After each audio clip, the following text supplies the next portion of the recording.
This is a post-Christian podcast.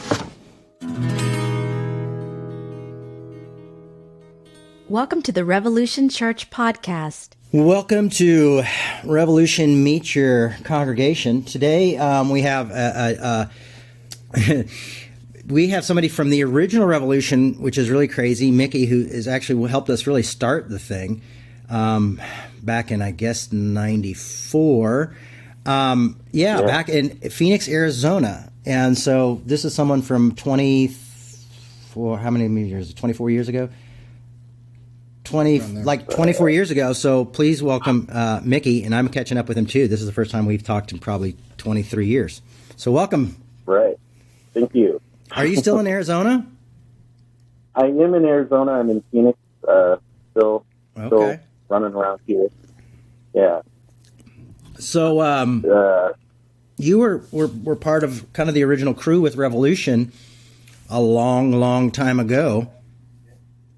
You knew Kelly and Mike and Heather and Regina and all of us. What do we start? I mean, what was that? Do you remember? I mean, what was the beginning of Revolution like for you? It was very intense. It was very much going against, well, I don't know about against anything, but we were definitely pushing the envelope on what would be acceptable in a church environment, I think. Yeah. And reaching out to people who would not normally really fit into the church environment and embracing that. And just helping each other along. And it was a lot of energy. Remember, a lot of energy. We did a lot of crazy things. Yeah, like it did a ton of punk shows. And like POD. I think we did some stuff with POD. MXPX. Oh gosh, what are those bands' names? No, there was I'm trying to remember the Phoenix. There was a hardcore Phoenix band I remember got signed there. You were part of the Smiling Overcome? Corporate. Overcome got signed by Tooth and Nail at our show because Blenderhead played. Mm-hmm. And you were part of what? Weren't you in Smiling Corporate Slurpees? Yeah. Was that me and Fish? Yeah, you and Fish and Ryan. Oh my gosh, yeah. That's funny. I haven't thought about that one in a minute. Yeah, that was pretty fun. I haven't seen Ryan in 100 years, it feels like. Yeah. Blenderhead, I think, played there. Yeah. I don't know. Or a couple times. Scapegoat, or not Scapegoat. Very. Gripweed. Yeah, very. Yeah, a lot of bands. I used to make flyers every week for every time we did it. Yeah. Every time we did a service, it was also a show. So I had to make a different flyer for every week. So I was constantly at Kinko's. And then driving all over town. That's what I did. I just made copies and went all over town and put flyers out that what the next week's service was going to be. I remember going skating with you a few times. Yeah. That was fun. Well, I know. That was my peak of skating. Yeah, I mean, I was like the skateboard pastor or whatever, for the lack of a better term at the time. Right. Yeah. That was good. And then we had like all Lance Mountain and Salmon of God and all those guys come out and talk at the church. Yeah. All right. And were you there? Were you still there when they moved to the reservation and we put the half pipe in the reservation? That was around. I was there a few times, but I wasn't like fully involved at that point. But I know things got really intense around that time. Yeah, I left and things went crazy. Yeah, but that's all good. Do you remember Lana Kelly? Yeah. Yeah, she said hello too. Oh, say hello. I saw her last night. Oh, crazy. Yeah, kind of a lot of people from the early are still around, and I still see them every now and then. Oh, cool. Yeah. Yeah, that's really cool. It feels weird that I stayed doing the same thing for so long. Right. I think I'm the only one left that's still doing Revolution. I'm pretty sure I am. Well, yeah, and that's what I'm really excited about that. I'm glad you are, and it's a lonely path to church. It's definitely at times. It's still, I think, got the same kind of heart that I, as far as who you're reaching out to. and what you're trying to accomplish. Yeah. Not just going along with the status quo, you know, and just continuing to stretch those boundaries of grace, I guess, you know, that kind of thing. I feel like that's kind of what, you know, drew me to the concept.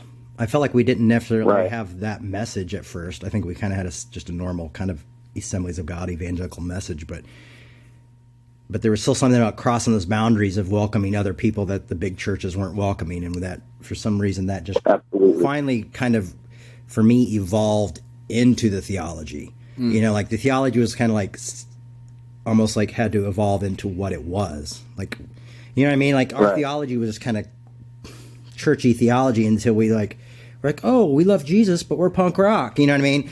And then eventually it became like, no, this is a punk rock theology. You know, there's a philosophy here that we've got to figure out. And that had to evolve over time. You know, it was like the concept and then the theology, you know? So usually people come in with a whole head of theology and go like, this is why we're going to do it. We just did it because we were like, these kids aren't going to church. These kids aren't hanging out anywhere. So we're going to just kind of create a place for these people to have a place to go. And then as you live life with these people, as I have in Arizona and Atlanta, and New York and LA and Minnesota, you know, I just finally had to, like, you know, you just experience life with people, and that evolves you, you know?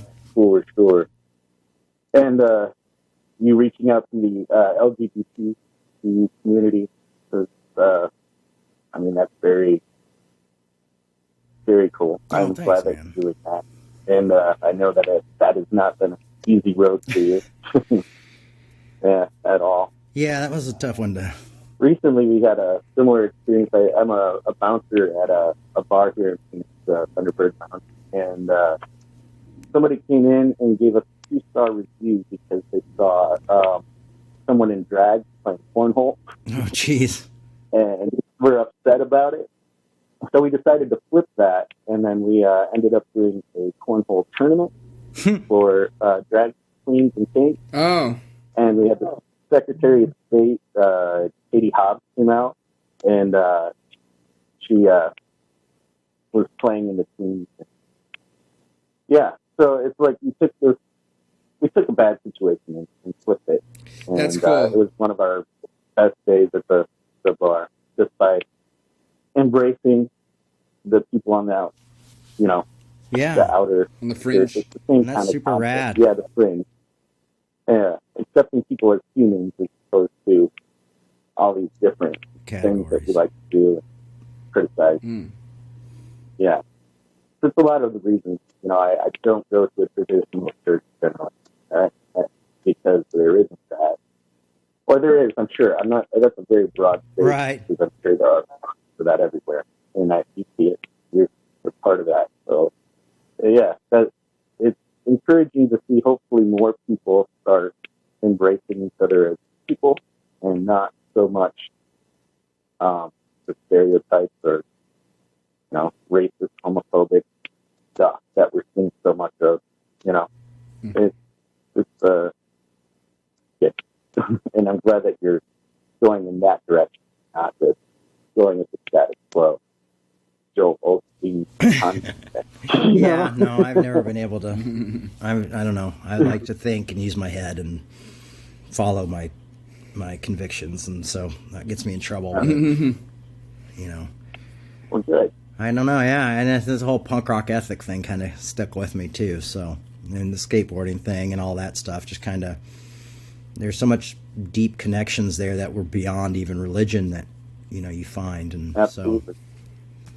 Hey, Mickey, I'm kind of curious. What was the original organic process of you at the start of Revolution, of you coming into contact with it, as it wasn't already an established entity? You know, like how did you first come into contact with Baby Revolution?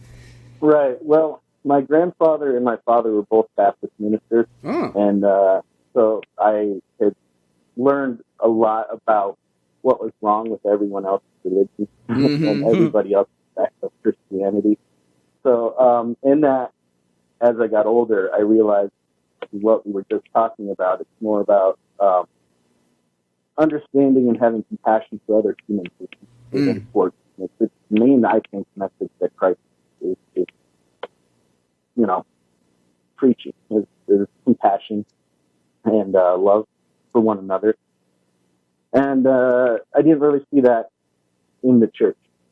And because my head was so full of theology, I had the Bible memorized by seventh grade. Seventh grade. Oh. For the most part, I was one of those like Bible verse sword drills champion guys, And as time went on, I met Mike Wall, Ryan Packett, and just kind of forget all the details on how that happened, but it happened. And it's just sort of like, I do believe that God puts us in certain places around people for a reason. Once I met them, I think he was blowing up a microwave or something, blowing up a TV or smashing a TV. Smashing a TV, yeah. Yeah. And for some reason, I thought, I like that. Because up until that point, I'd been, I had toured in a punk rock band, or I don't know that it was punk rock, but it was somewhere in that genre. And had been in the art community from where I came from. And when I came to Phoenix and met Ryan and Mike, I just thought that their take on religion was interesting, and I wanted to do it. And then the more we did it, the more I realized that we were able to influence certain preachers and different people in the church who were looking around and trying to figure out kind of what's going on with this new generation. I'm not sure what they were on, but I saw it as a way to kind of challenge status quo, and that was the main point in how I got involved with Revolution. And what I liked about Revolution as it is a cycle, and as opposed to just an uprising, but it's a little of both, because there's always those cycles. I don't know. Revolution appealed to me for just basically just challenging the status quo, and it was a great outlet for that. And especially with the theology I grew up in, not necessarily thinking that they're the way that they, I don't know, conservative Christians really can't quite figure them out, because they seem, I don't want to get too crazy about this, but they seem so hell-bent on war and destruction and kind of keeping you down as a person, as your individual self, and also as a society. I don't know how to reconcile that with what I actually learned from Jesus as a truth. Yeah. And I just felt that I wanted to stand up for that kind of thing, That's why I started with Revolution, and it felt like we were with like-minded people. And at the time, it was so new, just kind of wilding out a little bit on challenging the status quo. Cool. Did you hear about through mutual friends kind of thing, or? Yeah, through mutual friends. I had moved from Michigan and kind of was,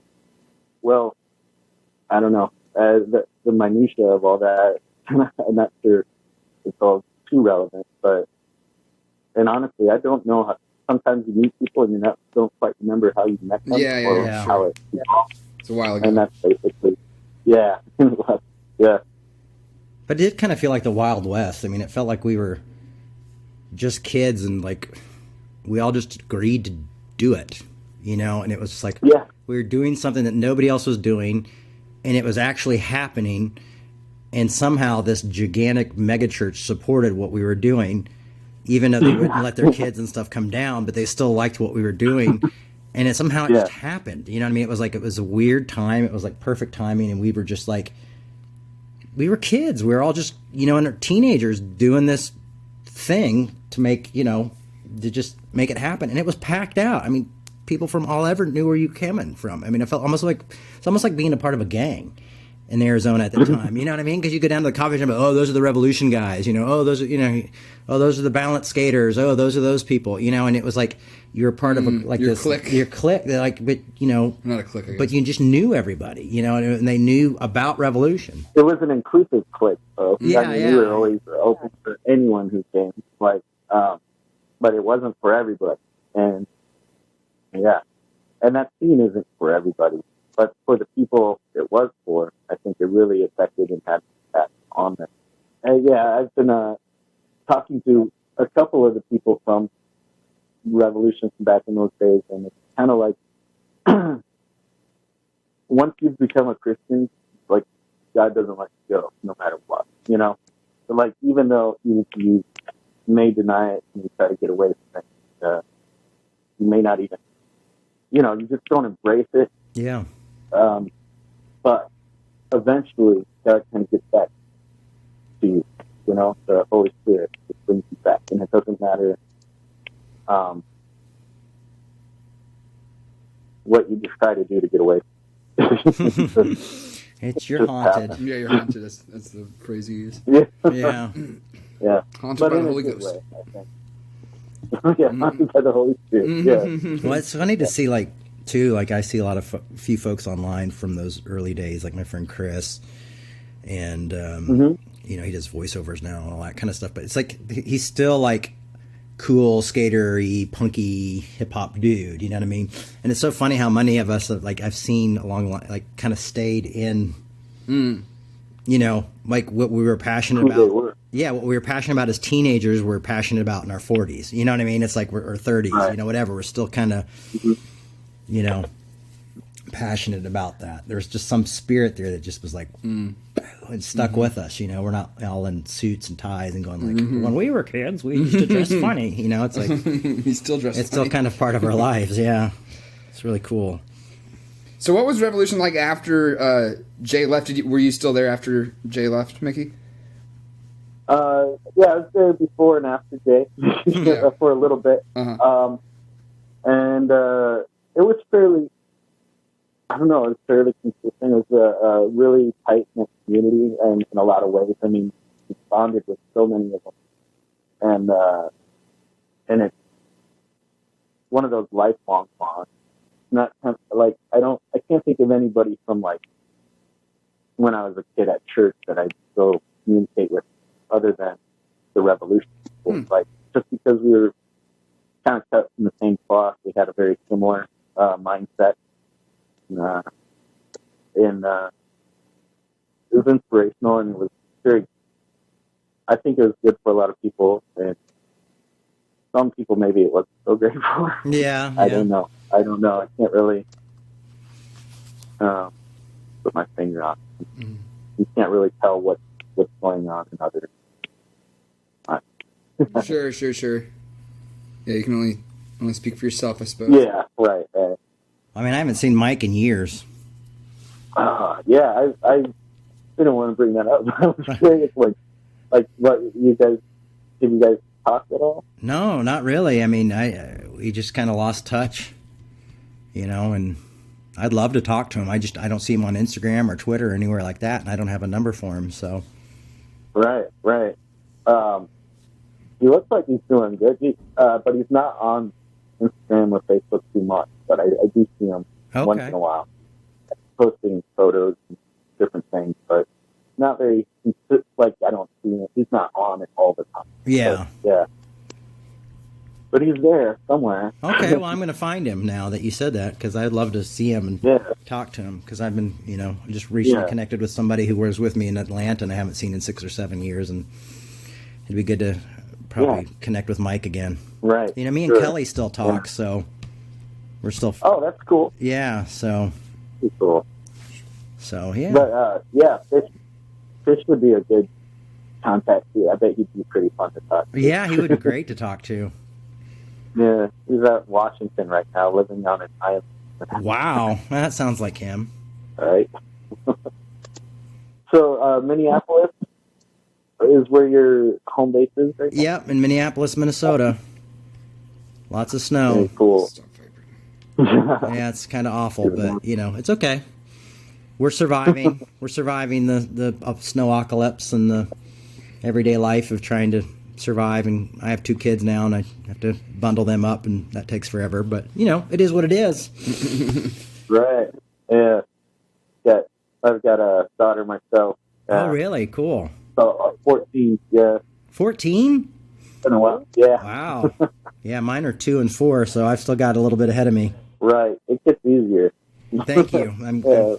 After 5 or 6. Oh, good. Fingers crossed. I'm ready. Yeah, got a couple years. Well, man, it was great talking to you, and I'm glad we got to talk to somebody from the original Revolution. It's really cool. Because that's really cool. I think people will be interested to hear about, why we started and what it was like, and just, how. Thank you for reaching out. I'm really excited about this. So, and it's good to see it and talk to you again. It's been a long time. A lot of memories coming back. Me too. I know. I was thinking about you reading poetry and all that stuff. That's really so weird. I think I have some pictures here around in this house somewhere of you, like standing all cool, reading from a little book in front of a crowd and the microphone. I know I have them somewhere. Man. I don't know. That was an interesting period for me. I was really fired up during that time. Yeah. About the whole thing, yeah. No, you definitely felt it. And I'm glad. Yeah. And I'm still fired up about so much. But especially when it comes to this topic. Not a lot of outlets for it. So I'm glad that you're doing what you're doing. Oh, thanks, buddy, man. It's great to touch bases with you. Yeah. I think I remember we did like a Bible study or some sort of prayer thing over at Valley Cathedral. Yeah. You remember that? Yeah, I was remembering some of the talks that we had. Really, really good. I'm glad that you're just doing what you're doing, and that God's obviously called you to do this, and just encourage you not to back down. Go on. That's really nice. Well, we'll do. We'll see what Revolution looks like at 50. Yeah, that's not too far from me. No, me either. So, fingers crossed. Okay, cool. All right, buddy. All right. Good talking to you. Good talking to you too, man. See ya. Fantastic. Great. If you enjoyed this show, you might also like Loosen the Bible Belt with Kristen Becker and myself, Jay Baker.